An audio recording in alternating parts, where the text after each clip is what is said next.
peut dénombrer 4 grosses problématiques que rencontrent les entreprises. Première problématique, des problématiques de recrutement, des problématiques d'attractivité, des problématiques de fidélisation des salariés et enfin une dernière problématique d'engagement global au niveau de la société.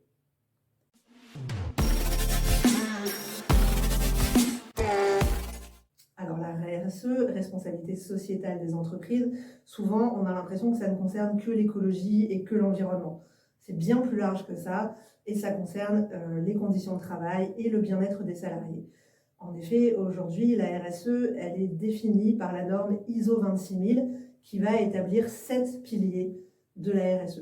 Donc, je ne vais pas les citer tous, pour n'en citer que quelques-uns. Je peux parler de la gouvernance, par exemple, de l'environnement, évidemment, mais aussi des relations, des conditions de travail, et puis de la communication et du développement local, par exemple.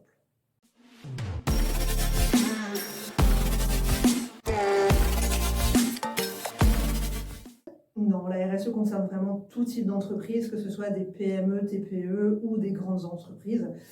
C'est vrai que quand on parle de 7 piliers, souvent les entreprises s'inquiètent, se demandent si elles ont les moyens, que ce soit les moyens humains, financiers ou même le temps, de se lancer dans une démarche RSE.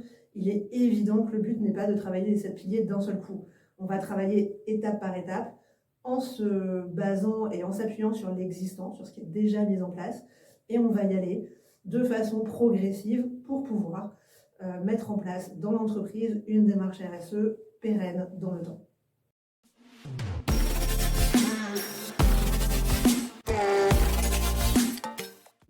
Non, c'est vrai que la direction a un rôle fondamental. Elle va lancer le projet, le piloter, le porter auprès des salariés, mais ce sont les salariés qui vont le mettre en place en fait dans l'entreprise. Il faut absolument que ce projet correspondent à leurs attentes, qu'ils prennent en compte leurs idées et que ce soit vraiment calé sur les valeurs de l'entreprise. C'est très important.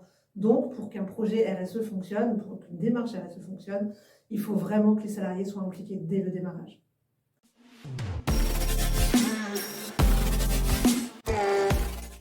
Donc, comme je l'ai dit, souvent les entreprises font déjà des choses, elles ne partent pas de rien. Donc nous, on va s'attacher à repartir de l'existant. On va donc, dans une première phase, travailler le diagnostic des 7 piliers au niveau de l'entreprise, que ce soit au niveau de la direction ou au niveau des salariés. Après, au niveau de ce diagnostic, on aura repéré en tout cas des axes à travailler, 1, 2, 3 maximum.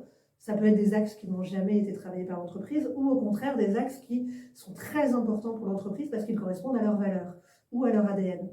Dans ce cas-là, on va choisir les axes à travailler avec l'entreprise, avec la direction, et on va, dans une troisième phase, accompagner la mise en place des actions opérationnelles de façon très pratico-pratique sur le terrain au niveau de l'entreprise.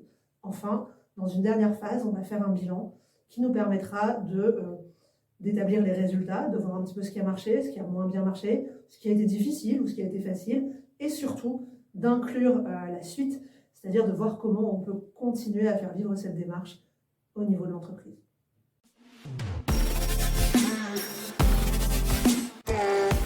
La démarche RSE, c'est vraiment une démarche très large qui va concerner certes l'environnement, mais surtout aussi les salariés et leurs conditions de travail.